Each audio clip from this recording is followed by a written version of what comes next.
Rail বেচে দিল, air India সব বেচে দিল, এবার ওয়াকফটাকে কেড়ে নিয়ে বেচে দাও। মমতা ব্যানার্জি ক্ষমতা আসার পর যখন বললেন 20,000 ওয়াকফ স্টেট বামেরা লুট করেছে, তার আমলে তার নেতা মন্ত্রীরা লুট করছে। ওয়াকফ তো লুট করার জন্যই। সম্পত্তি আল্লাহকে দান করলে তা হয় ওয়াকফ সম্পত্তি। সেই সম্পত্তি রক্ষণাবেক্ষণের দায়িত্ব বর্তায় মুতোয়ালিদের উপর। মাথার উপর থাকে ওয়াকফ বোর্ড। মহৎ উদ্দেশ্য নিয়ে বেড়ে উঠেছে ওয়াকফ সম্পত্তি।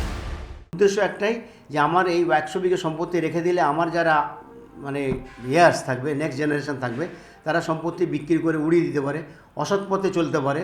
সেই সম্পত্তিগুলো টাই আপ করে দিলাম, এর ইনকাম থেকে ওদের মেনটেনেন্স হবে এবং সেটা কতটা কে নেবে সেটা ওয়াকফ ডিডে নির্ধারিত আছে, তার বেশি নিতে পারবে না। কতটা মসজিদে যাবে, কতটা মাদ্রাসায় যাবে, কতটা দান করবে, কতটা উৎসবে আনন্দে খরচা করবে, কতটা নিজের হেয়ার্স যারা আছে, উত্তরাধিকারী আছে, তারা কতটা পাবে, এগুলো ওয়াকফ ডিডে সব লিপিবদ্ধ করা থাকে। এদেশে ওয়াকফ সম্পত্তির মোট পরিমাণ রেল আর প্রতিরক্ষার মোট সম্পত্তির ঠিক পরে। অভিযোগ, সেই ওয়াকফ সম্পত্তির প্রায় 70% এখন বেদখল। দুর্নীতি হয়েছে বাকি অংশেও। চলছে বহু মামলা। বড় বড় ব্যবসায়ীদের অকল্পনীয় কম ভাড়ায় লিজ দেওয়া হয়েছে ওয়াকফের জমি। ওয়াকফ দুর্নীতির উৎসমূলে নাকি মুতোয়ালি আর ওয়াকফ বোর্ডের মাথারা।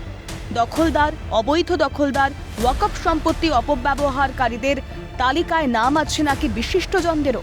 2006 সালেই সাচার কমিটির রিপোর্ট বলেছিল, এদেশে থাকা ওয়াকফ সম্পত্তি থেকে বছরে আয় হওয়া উচিত অন্তত 12,000 কোটি টাকা। অথচ 2006 সালেই ওয়াকফের আয় হয়েছিল মাত্র 163 কোটি টাকা। কেন এই বিরাট ফারাক? নানা উদাহরণ দিয়ে সাচার কমিটির আঙুল ছিল ওয়াকফ বোর্ডের দিকে। ওয়াকফ সম্পত্তি নিয়ে দুর্নীতির বিস্তর অভিযোগ ছিল বাম জমানায়।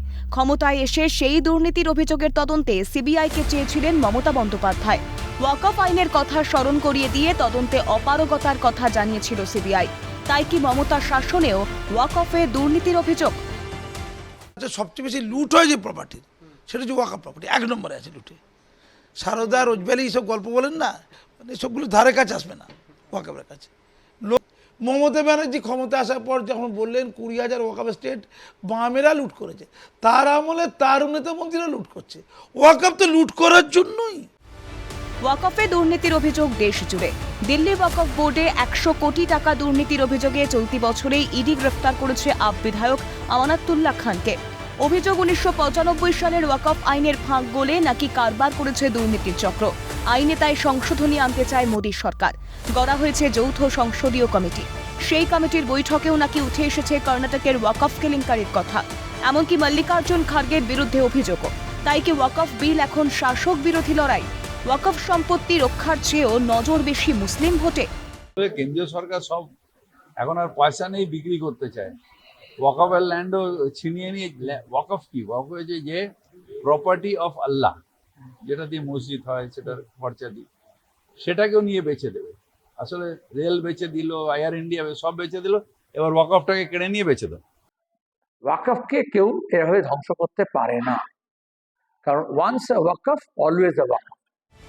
মুসলিম মন পেতেই কি সংসদীয় বৈঠকে তৃণমূলের রক্তারক্তি কাণ্ড? কিন্তু নিজের রাজ্যে ওয়াকফ দুর্নীতির কথা কি অস্বীকার করতে পারবেন ফিরহাদ হাকিম, কল্যাণ বন্দ্যোপাধ্যায়রা? একটা ছোট্ট উদাহরণ, বীরভূমের মুরারইয়ে মহুরাপুর গ্রামে ওয়াকফ দুর্নীতিতে অভিযুক্ত নাকি তৃণমূল বিধায়কেরই ঘনিষ্ঠ সরব মুসলিমরাই। জমি 1 খান 2 খান 3 খান 4 খান আছে এখানে। ভালো কথা কিন্তু এখানে 4 খান। এটা মিথ্যা কথার কিছু গঠানো করুন। আজকে আমরা এই মসজিদের খরচা করে আমরা চাঁদা করে গোটা মসজিদ রক্ষণাবেক্ষণ করছি। আমাদেরকে নিজেকে খারাপ লাগছে যে এত এত সম্পত্তি থেকে এক দুষ্কৃতী সমাজ বিরোধী ছেলে কি করে সে এভাবে। এই জমিটা কার জমি? মসজিদের জমি। এই জমি কি বিক্রি হয়েছে? ওরা বিক্রি তো করেছে জাল চুরি করে। বাম আমলে ওয়াকফ দুর্নীতির অভিযোগে সিবিআই তদন্ত চাওয়া মমতা বন্দ্যোপাধ্যায়ের আমলে নাকি দিনে দুপুরে ডাকাতি চলছে ওয়াকফে। তাই কি ওয়াকফ সংশোধনী বিলকে আক্রমণ ফিরহাদ কল্যাণদের? তাই কি ওয়াকফ সংশোধনী বিলে জোট বেঁধেছেন খার্গে থেকে অখিলেশ, বিজয়ন থেকে মমতা? ক্যালকাটা নিউজ।